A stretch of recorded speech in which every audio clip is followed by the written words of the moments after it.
여호와는 나의 목자시니 내게 부족함이 없으리로다. 그가 나를 푸른 풀밭에 누이시며 쉴 만한 물가로 인도하시는도다. 내 영혼을 소생시키시고 자기 이름을 위하여 의의 길로 인도하시는도다. 내가 사망의 음침한 골짜기로 다닐지라도 해를 두려워하지 않을 것은 주께서 나와 함께 하심이라. 주의 지팡이와 막대기가 나를 안위하시나이다. 주께서 내 원수의 목전에서 내게 상을 차려주시고 기름을 내 머리에 부으셨으니 내 잔이 넘치나이다. 내 평생의 선하심과 인자하심이 반드시 나를 따르리니 내가 여호와의 집에 영원히 살리로다. 아멘. 요한계시록 7장 9절에서 17절까지입니다. 한 절씩 교독합니다. 이 일 후에 내가 보니 각 나라와 족속과 백성과 방언에서 아무도 능히 셀 수 없는 큰 무리가 나와 흰 옷을 입고 손에 종려 가지를 들고 보좌 앞과 어린 양 앞에 서서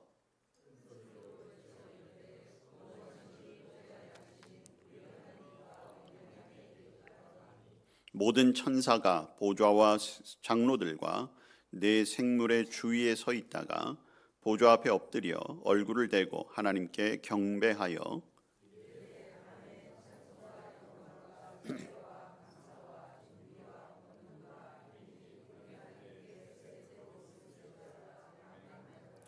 장로 중 하나가 응답하여 나에게 이르되 이 흰옷 입은 자들이 누구며 또 어디서 왔느냐?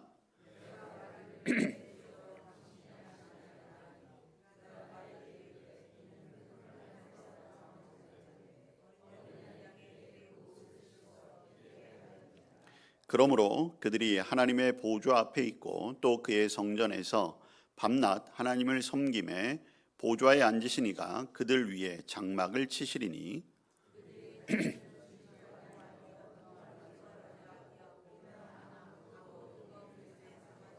같이 합니다. 이는 보좌 가운데 계신 어린 양이 그들의 목자가 되사 생명수 샘으로 인도하시고 하나님께서 그들의 눈에서 모든 눈물을 씻어 주실 것임이라. 아멘. 하나님께서 우리에게 주신 말씀입니다. 네, 오늘은 시편 23편의 말씀과 요한계시록 7장의 말씀을 통해 선한 목자의 인도를 따라는 제목으로 말씀의 은혜를 나누겠습니다. 시편 23편은 민족, 환경, 국가, 지역, 세대를 뛰어넘어 영원한 평화를 노래한 지상 최고의 시라고 할 수가 있습니다. 목동 출신이었던 다윗은 하나님을 나의 목자, 그래서 오늘 시편 23편 1절은 여호와는 나의 목자시니라고 하는 선언으로 시작하지요. 예수님께서는 친히 자신은 양들을 위하여 목숨을 버리는 선한 목자이다, 이렇게도 말씀을 하셨습니다.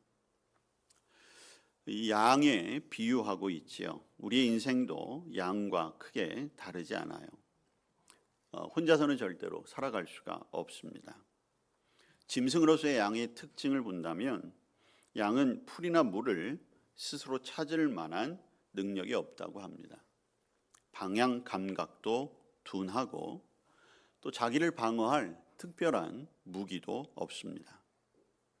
다리가 짧기 때문에 도망가기에도 부적합하고 열심히 도망가다가 넘어지기라도 하면 다시 일어나기도 힘들다고 합니다. 사나운 짐승들, 맹수들에게는 아주 손쉬운 그런 사냥감이 되지요. 게다가 성격도 그렇게 좋지가 못하대요. 급하기만 하고 고집이 세다고 합니다. 특히 먹을 거에 굉장히 이기적인 동물이 이 양이라는 거지요. 그런데 이 양이 자기를 지킬 수 있는 유일한 장점이 있는데 그것은 바로 소리를 듣는 것입니다. 소리를 잘 분별할 수 있다는 거예요. 특별히 자기를 지키는, 자기를 보호하는 목자의 소리를 아주 잘 듣는다는 것이지요.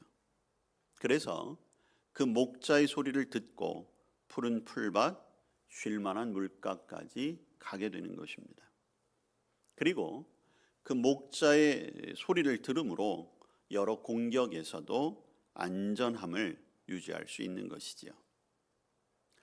오늘 목동 출신 다윗이 1절 말씀에 여호와는 나의 목자시니 내게 부족함이 없으리로다 고백한 것은 스스로를 이 양과 같은 그러한 모습에 비유하며 또한 목자로서 모든 것을 공급하시는 하나님을 우리에게 보여주고 있습니다.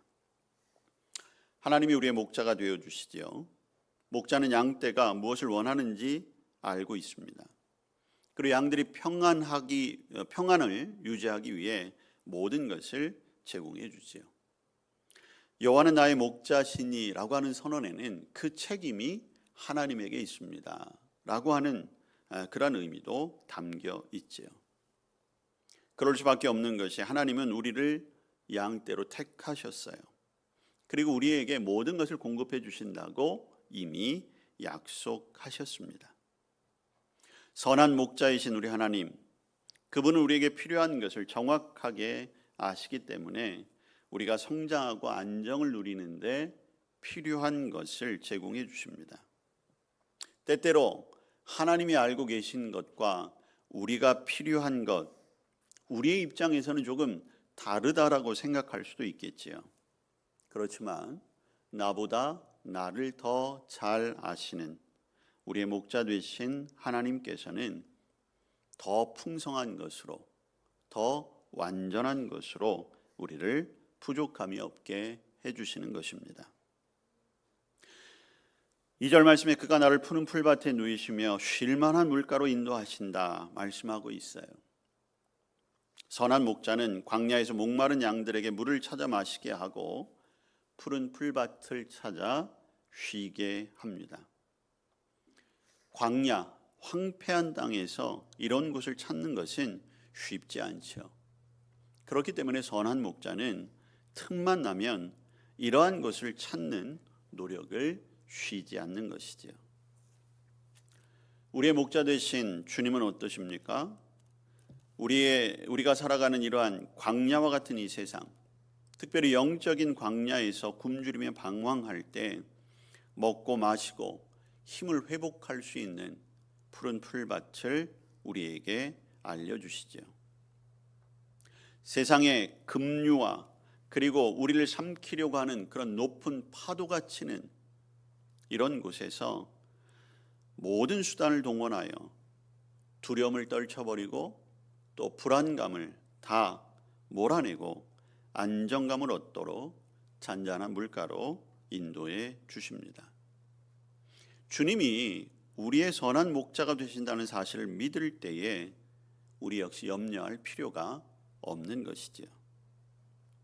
여러분, 이것이 내가 만족할 만한, 내가 생각하는 모든 것이 내 뜻대로 이루어진다, 하나님이 그것을 보장하신다라고 생각하면 안 돼요. 푸른 풀밭 잔잔한 물가는 내가 그리는 이상향이 아닙니다. 하나님이 우리의 상황에 맞게 주시는 곳이 푸른 풀밭 잔잔한 물가예요.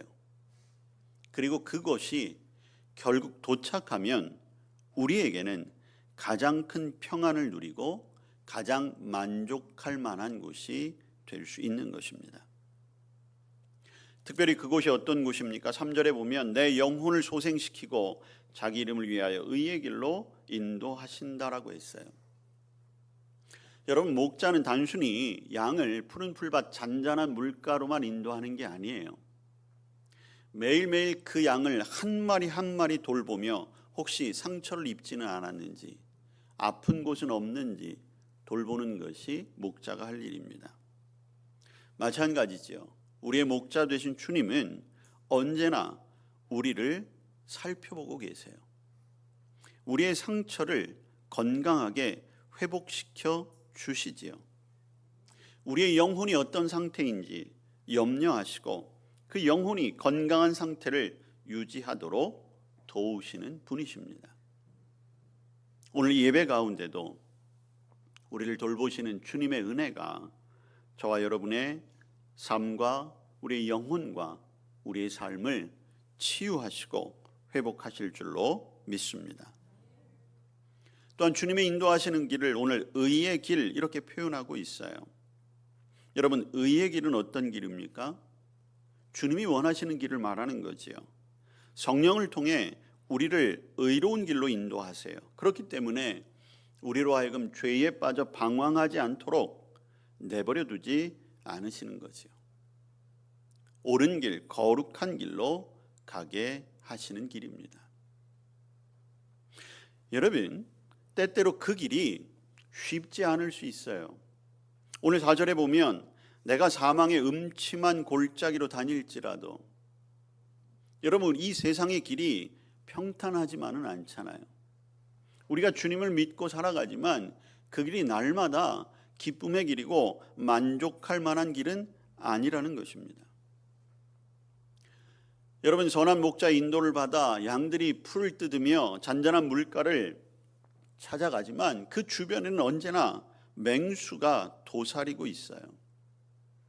그러나 그럼에도 불구하고 해를 두려워하지 않는 것, 그것은 목자가 함께 있기 때문입니다. 혹여 맹수가 나타나면 당시 목동들은 거동의 편리함을 위해 소지했던 그 지팡이와 막대기가 순식간에 그 맹수를 물리치는 무기로 바뀌어지는 거예요. 오늘 다윗이 고백한 주의 지팡이와 막대기는 곧 하나님의 보호하심을 상징하는 것입니다. 저와 여러분이 늘 쉬운 길만 다니는 것 아니지요. 때때로 다니기 험한 골짜기일 수도 있어요. 가파른 산지일 수도 있습니다. 우리가 가고 싶지 않은 길을 가야 할 때도 있을 것입니다. 어둡고 침침한 길일 수도 있어요. 그러나 여러분, 그 길에도 주님이 함께 하심을 믿으시길 바랍니다. 그래서 우리는 용기를 가지고 평안하게 걸어갈 수 있는 것입니다. 심지어 그곳이 죽음의 골짜기라 할지라도 우리는 두려워야 할 필요가 없는 것입니다. 여러분, 목자는요, 목표를 정해놓고 양들을 다그치거나 채찍질하지 않습니다. 우리가 실제로 양을 치지 않기 때문에 잘 모르실 수도 있겠지만, 여러분들 여러 가지 우리가 볼 수 있는 영상 매체들이나 자료들을 보면 목동들이 양들을 이렇게 몰아가는 것을 보시지 못했을 거예요. 때때로 어떻게 저렇게 방치할 수 있지? 라고 하는 것처럼 보일 때도 있습니다. 그런데 목자는 양들이 안전하게 풀을 뜯도록 멀리 내다보며 혹 사나운 짐승들이 그 양들을 해하지는 않을까 지켜보고 있습니다. 목자들은 천천히 걷는 것 같지만, 그러나 목자가 걷는 그 길, 그리고 도착한 곳에는 언제나 신선한 물가, 안전한 울타리가 있는 곳이지요. 여러분, 주님도 마찬가지세요. 우리에게 닥친 시련 단번에 해결해 주시면 참 좋을 텐데 그렇지 않을 때가 너무 많아요. 그러면 우리는 때때로 주님이 우리를 방치한 것처럼 느낄 때도 있겠죠. 그런데 주님이 우리를 다그치시지 않아도, 주님이 우리를 채찍질하지 않으셔도 그저 우리가 그 길을 힘을 내어 걸어가면 결국 그 길이 생명의 길이 되는 것입니다. 때때로 너무 먼 것처럼 느껴질 때도 있어요. 돌아가는 것처럼 느껴질 때도 있겠지요. 그러나 그 길의 끝에는 언제나 생명과 회복이 있는 것입니다. 목자와 양으로 비유하며 다윗이 우리의 삶을 표현했는데, 여러분 5절 말씀해 보니까 갑자기 주님께서 원수의 목전에서 상을 차려주십니다. 이제는 주님이 주인이 되시고 우리를 손님처럼 맞아주신다는 거예요. 선한 목자의 인도에 따라 풀을 뜯으며 그 길을 조금씩 걸어갔더니 그 마지막에는 주님이 우리를 진수성찬으로 맞이해 주시는 잔치집에 들어가게 된다는 것이죠. 여러분, 그 주변에도 끈질기게 뒤따라오는 원수들이 있었어요. 그런데 그 원수들이 우리를 보면서도 어떻게 할지 못합니다. 왜 그렇습니까? 워낙 그 주인이 강력한 힘을 가지고 있기 때문이에요. 그래서 오늘 다윗은 그것을 원수의 목전에서 내게 상을 차려주신다라고 이렇게 표현하고 있는 거죠. 너무나 통쾌한 장면이 아닐 수 없는 거예요. 아무리 원수들이 사탄이 가까이 있어도 주인은 안전한 집에서 잔치를 베풀고 게다가 귀한 사람이라는 표시로 기름을 부어 주시는 것입니다. 잔이 넘친다는 것은 부족함이 없다는 은총의 표현인 것이지요. 여러분, 이것이 어디입니까? 바로 우리가 마지막 도달하게 될 그 천국을 말하고 있는 거예요. 주님은 이 땅에서뿐만 아니라 영원한 나라 그곳에서까지도 우리를 인도하시고 그곳에서도 우리를 먹이시고 입히시는 것이지요. 오늘 요한계시록 7장의 말씀에는 그 천국의 모습을 우리에게 보여주고 있어요. 오늘 9절 말씀에 보니까 천국에 가장 먼저 볼 수 있는 것은 각 나라와 족속 모든 사람들이 흰옷을 입고 종려 가지를 들고 보좌 앞 어린 양 앞에 서 있다는 것입니다. 여러분, 이것은 구원받은 우리의 모습이에요. 요한계시록 7장에 보면 하나님의 소유가 된 백성 14만 4천 명에 관한 이야기가 나와요. 여러분, 그건 단지 상징적인 숫자인 것이지요.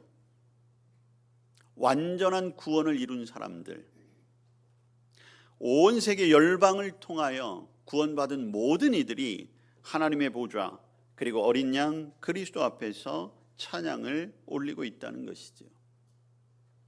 여러분, 선한 목자 되신 주님을 따라 하나님 나라에까지 이르렀는데 결국엔 그 선한 목자가 주님 말씀하신 대로 스스로를 하나님 앞에 어린 양 제물로 드려서 저와 여러분을 천국에까지 이르게 하신 것이지요. 약속하신 그대로 양들 곧 우리를 위해 그 생명을 던지신 선한 목자, 그 주님을 천국에서 다시 뵙게 되는 것이죠. 여러분, 모두 흰옷을 입는다고 했어요. 여러분, 이 흰옷이라고 하는 것은 바로 우리가 받은 은혜를 말하는 것입니다. 큰 환난 속에서도, 이 세상의 험난한 세파 속에서도 우리를 구원해내시고, 또한 우리의 모든 죄, 이 세상의 모든 어려움들, 그 어린 양의 피에 옷을 씻으면 희게 된다는 것입니다. 여러분들 여러 가지 일들을 하다가 곧 살갗을 다쳐서 피가 나서 옷에 묻는 경우들이 있을 텐데요. 여러분, 잘 지워지지 않는 얼룩이 바로 그 피의 얼룩입니다. 음식물이 묻을 수도 있고 여러 가지 염료들이 묻을 수도 있는데 이 피의 얼룩이 사실은 잘 지워지질 않아요. 근데 여러분, 오늘 말씀은 그리스도의 피가 오히려 죄의 얼룩을 깨끗이 씻는다는 거예요. 그리고 이전보다도 더욱 희게 한다는 것이죠. 이것이 보혈의 은혜요 능력인 것입니다. 죄로 물든 우리의 모든 마음들이 깨끗해진다는 것이죠. 그리고 10절에 이렇게 고백하지요. 구원하심이 보좌에 앉으신 우리 하나님과 어린 양에게 있도다. 우리의 참된 구원과 영생이 오직 하나님과 그리스도로부터만 온다는 것이죠. 선한 목자 되신 주님께서 결국 우리를 이끄시는 곳이 어디입니까? 하나님의 보좌 앞, 그 앞에서 어린 양 예수님이 이제 하나님 나라를 완성하심으로 말미암아 그 하나님 나라의 물가에서 우리는 영원한 생명수를 얻게 된 것입니다. 어린 양 되신 예수 그리스도, 그분을 통해 우리의 모든 죄를 해방시키시고 구원해 주실 수 있는 길이 열려진 것이지요. 여러분, 내가 이 세상에서 원하는 것들 다 이루고 성공한다 해도 진정한 평안과 구원의 확신이 없다면 그 모든 것은 다 헛된 것이 되고 말 것입니다. 다른 문제와 근심이 우리를 어렵게 할 거예요. 그러나 오직 예수 그리스도를 통한 구원이 우리에게 참 평안과 영원한 생명을 주시는 것이지요.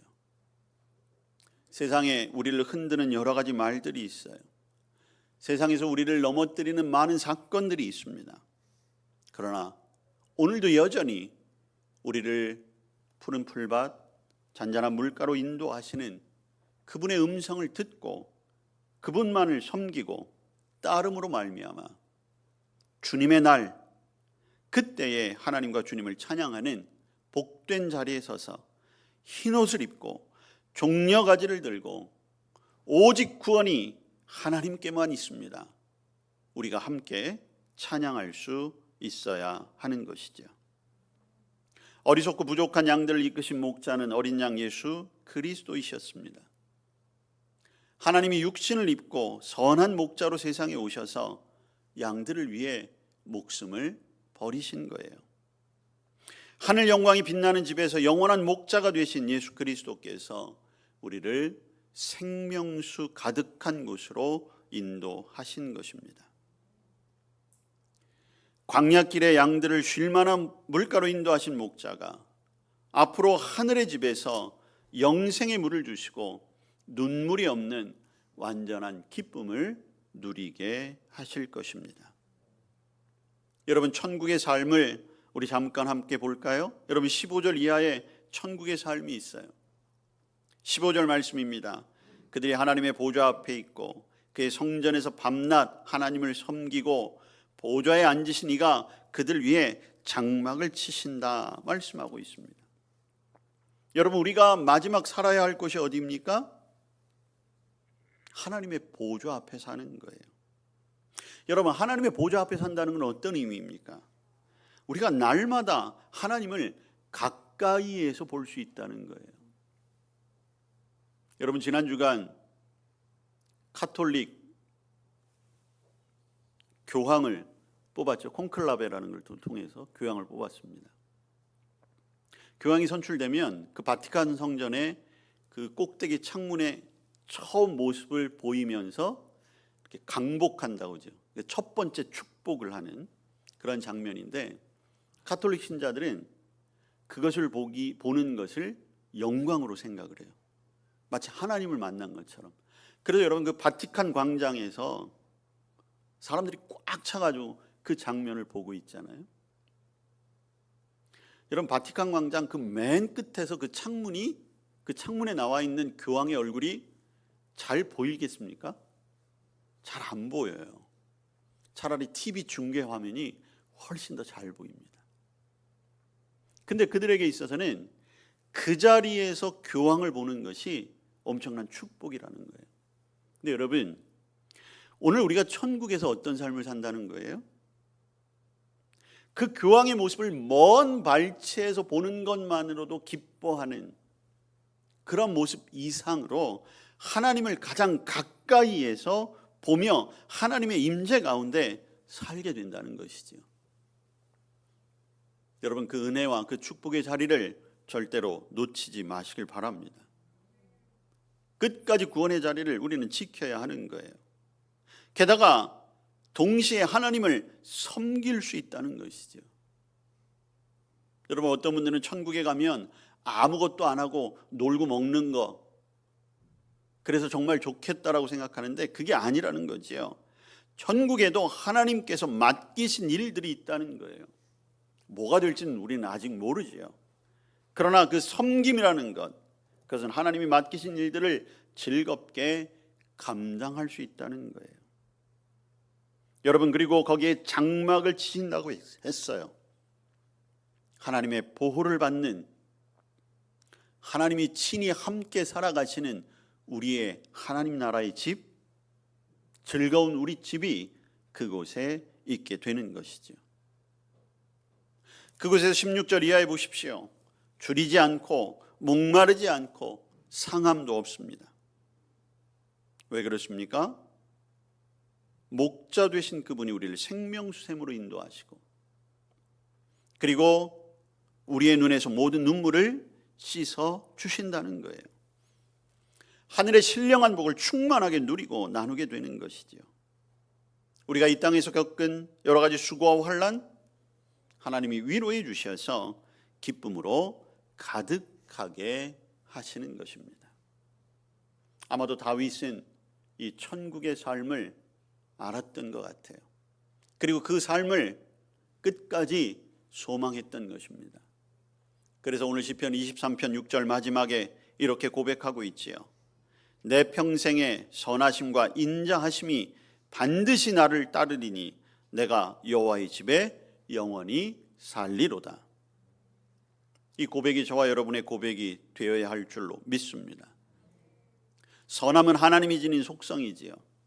의와 사랑이 절대적으로 조화된 선하심, 그것은 자비와 긍휼을 베푸시는 사랑으로 인자하심을 이룬 것입니다. 그 선하심과 인자하심이 함께하는 곳이 하나님의 집 천국입니다. 내게 부족함이 없게 해주시는 선한 목자께서는 하늘의 집에서 우리에게 완전하고 영원한 삶을 열어주십니다. 풀밭과 물가는 일시적인 안전, 일시적인 그러한 갈증을 해결해 주는 것이라면 하늘의 집은 영원한 안식이 되는 것입니다. 내 영혼을 소생시키시고 의의 길로 인도하시는 선한 목자께서 이제 우리를 구원하시고 찬송, 지혜, 감사, 존귀, 권능, 힘으로 영원토록 우리와 함께 하십니다. 예수님이 선한 목자이십니다. 우리 위해 자기 목숨을 버리신 목자이시죠. 죽기까지 우리를 보호하셨습니다. 친히 죽으심으로 우리의 죄를 씻어 주셨습니다. 우리의 형편을 속속들이 하시고 또한 오늘도 우리와 함께해 주십니다. 주님이야말로 이 세상 단 한 분밖에 없는 선한 목자이시지요. 오늘 진짜로 중요한 것은 무엇입니까? 나는 그분의 목소리를 듣고 있는가라고 하는 것입니다. 여전히 내 어두운 눈으로 이 세상에 갈 곳을 찾고 있는 것은 아닌지, 내 짧은 다리로 아둥바둥하며 내 힘으로 살아보겠다고 몸부림치고 있는 것은 아닌지, 그저 고집스럽게 내 배만 채우겠다고 내가 원하는 곳에 가서 내 능력 의지하여 그렇게 살아가고 있는 것은 아닌지 돌아보아야 할 것입니다. 아무리 선한 목자가 있다 할지라도, 아무리 선한 목자의 음성이 있다 할지라도 그 음성을 듣지 않고 따르지 않으면 소용이 없는 것이죠. 저와 여러분 모두 주님의 음성을 듣고 그 음성을 이해할 수 있는 분별력을 달라고 기도해야 할 것입니다. 지금도 선한 목자 되신 주님께서는 우리의 삶을 푸른 풀밭으로 인도하셔서 풍성한 은혜를 누리도록 하십니다.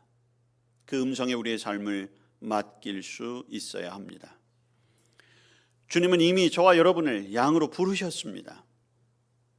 저와 여러분을 위해 기꺼이 목숨까지 내놓으신 그 선한 목자 되신 예수 그리스도, 그분의 사랑과 희생에 감사하며 오직 선한 목자이신 예수님만을 따르고 순종할 수 있는 저와 여러분 될 수 있기를 주님의 이름으로 축복합니다.